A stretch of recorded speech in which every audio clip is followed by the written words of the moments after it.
So how to stop Elon Musk? That's been the question. If you've seen any of my previous recent videos, you'll know what I mean. Elon running rampant through US politics after Donald Trump was elected, seemingly doing what he wants to illegally. So a lot of people are saying, how do we stop this? He seems unstoppable at the moment, the wealthiest person in the world. So we do have an answer today for that. So let's get into it. Hi everyone, JJ here, welcome back. So there's this article from the Intercept which does answer the question, this is the way to stop Elon Musk. Senate Democrats have the power to block federal contracts to Tesla and SpaceX. It's the path to pushing Musk out of politics. Okay, that's one aspect. He's talking about politicians doing it, but there's also an answer to how we can do it too, how we can help.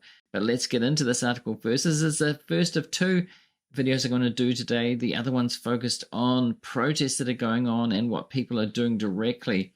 But first this, with the backing of President Donald Trump, Elon Musk has embarked on an unconstitutional rampage against the federal government. You know, that's not hyperbole. That seems that is what he's doing.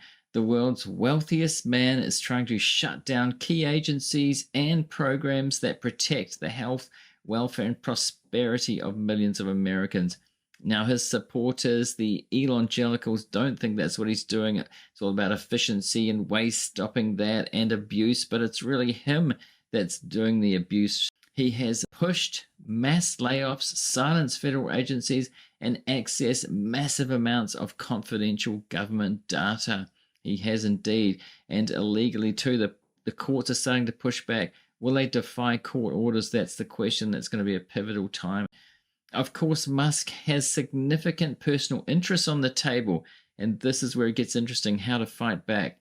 His two major companies, SpaceX and Tesla, have both benefited heavily from US government funding and policies. They sure have over the years. And through his ties to Trump, Musk's wealth has ballooned dramatically. According to Bloomberg, his net worth increased by $200 billion in just the last year alone, due in significant part to market expectations that his companies will earn vastly more money during the Trump presidency. That's right, after Trump got elected, Elon's wealth just took off.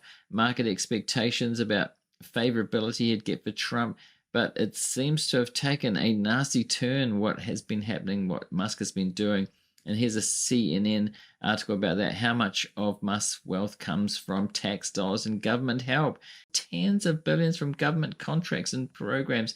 So this is a post that explains what DOGE recommended firing workers at FDA, which oversees Neuralink, one of Elon's companies, FAA, which oversees SpaceX, USAID, which probes Starlink. People didn't quite catch that. They were probing into Starlink when he wanted to shut down the agency. And of course the CFPB, the Consumer Finance Protection Bureau, quite a mouthful there, but it is to protect consumers against financial fraud, financial wrongdoing. And Elon wanted to shut it down. It will oversee Tesla's financing arm and potential payment platform on X.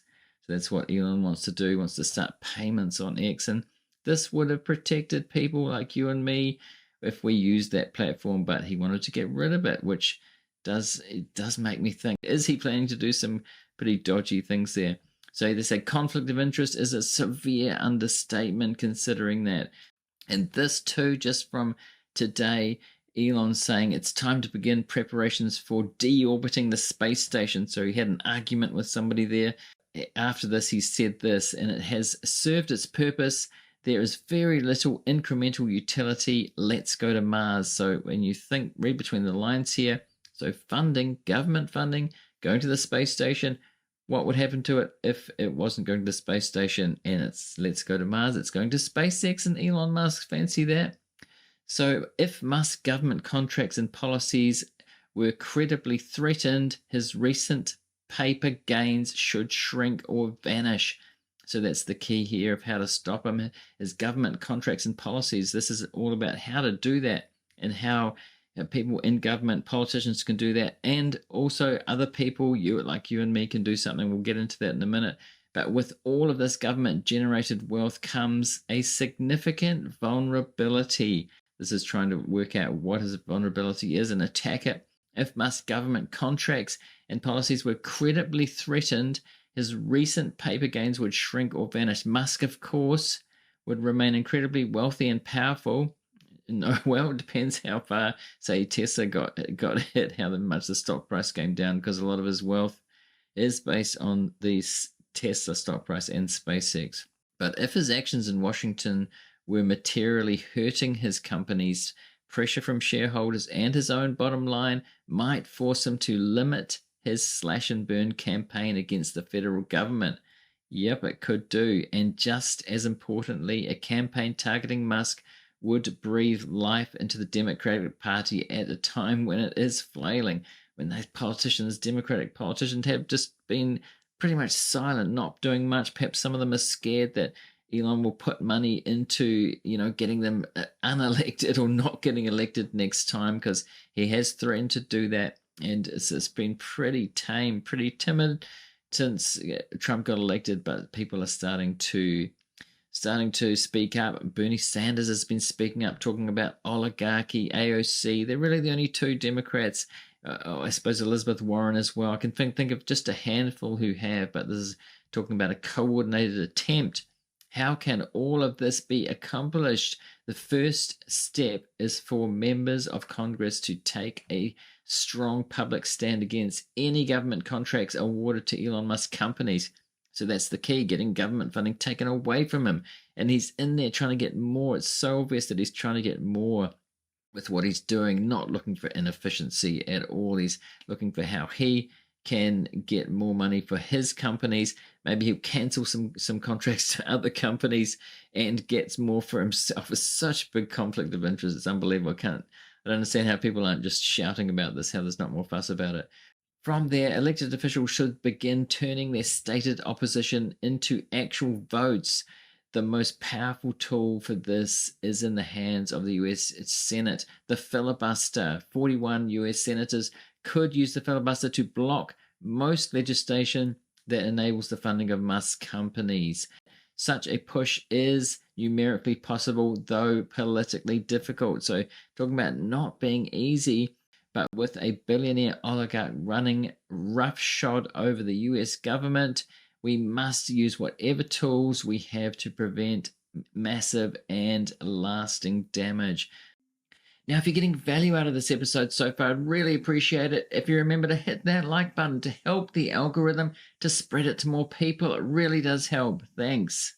And here in the past few days, if you hadn't seen that, this is an example of, where Elon's saying, I'm looking for fraud and abuse in the government, but really this news came out that Trump administration is set to purchase $400 million worth of armored Teslas. So there's a Cybertruck, and they're having trouble selling those. Inventories building up, as I've documented before, it seems to be. And so this is a way this would help them a lot.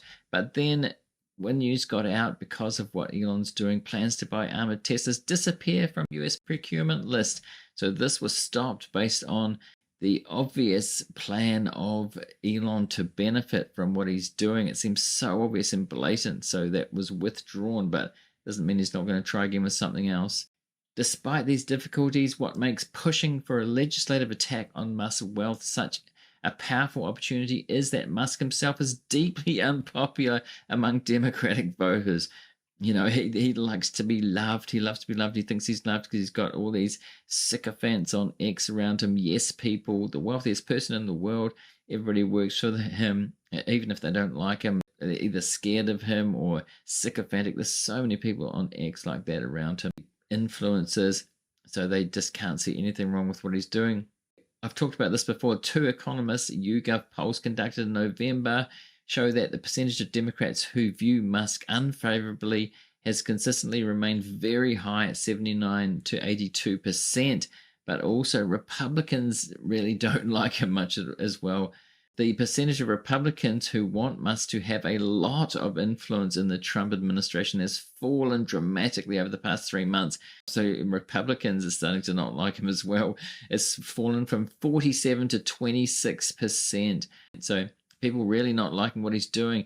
The tables could turn. It doesn't seem like it's being so powerful, but they could start to turn in with people doing, protesting. This is the first video today of a second. I'm going to do a second one about the protests and what people are doing to protest, and it is happening. And the CEO of a company has got people protesting on the streets, no less, and in other ways of boycotts and things like that. We'll get into that in the next video and a bit later here just to see what's going on.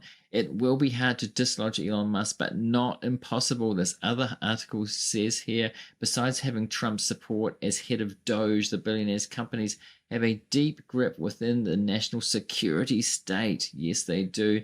Fortunately, advocacy organizations and grassroots networks aren't letting up.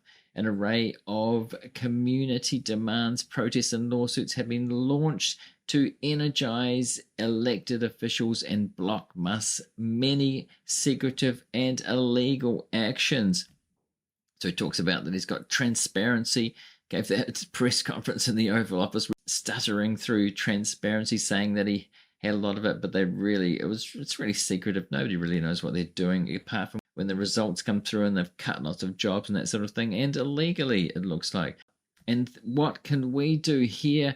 There's an article from Slate saying, furious at Musk, don't buy a Tesla. It's that simple. There's a boycott going on of Elon's company products. So that means Tesla, that means Starlink, even X. I mean, I'm on X. I have to be on there to monitor what he and his evangelicals are saying daily, but I'm on Blue Sky as well.